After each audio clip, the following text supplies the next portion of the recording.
നാരങ്ങയും അതുപോലെ തന്നെ ക്യാരറ്റും ചേർത്തൊരു അച്ചാറിട്ടാലോ? ഞാൻ ലെമൺ പിക്കിളിൻ്റെ റെസിപ്പി മുന്നേ ഷെയർ ചെയ്തിട്ടുണ്ട് കേട്ടോ.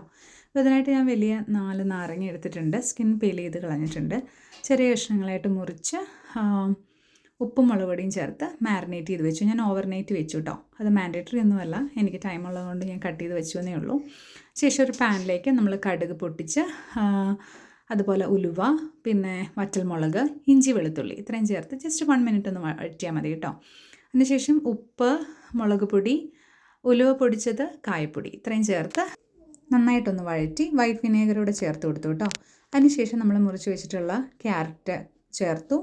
1 മിനിറ്റ് ജസ്റ്റ് ഒന്ന് വഴറ്റിയിട്ട് നമ്മളൊന്ന് അടച്ചു വെച്ച് 1 മിനിറ്റ് ഒന്ന് തിളപ്പിച്ചെടുത്തു കേട്ടോ. അതിനുശേഷം തിളച്ച വെള്ളം കുറച്ച് ഒഴിച്ച് കൊടുക്കുന്നുണ്ട്. നമുക്ക് ഗ്രേവിക്ക് വേണ്ടിയിട്ടാണ് കേട്ടോ.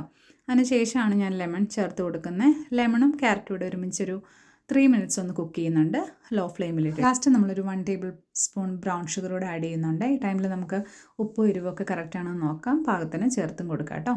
നന്നായി തണുത്തതിന് ശേഷം ഞാനൊരു ഗ്ലാസ് ജാറിലേക്ക് മാറ്റുന്നുണ്ട്. ഞാനൊരു 1 മന്ത് കഴിഞ്ഞിട്ട് ഈ അച്ചാർ എടുക്കുകയുള്ളൂ. വീട്ടിൽ നോൺ വെജ് അതുപോലെ ബിരിയാണിയൊക്കെ ഉള്ള ദിവസം മസ്റ്റായിട്ട് ഞങ്ങൾക്ക് വേണ്ട ഒരു സാധനമാണ് അച്ചാർ. അപ്പോൾ നിങ്ങളെല്ലാവരും ഒന്ന് ട്രൈ ചെയ്ത് നോക്കണം കേട്ടോ.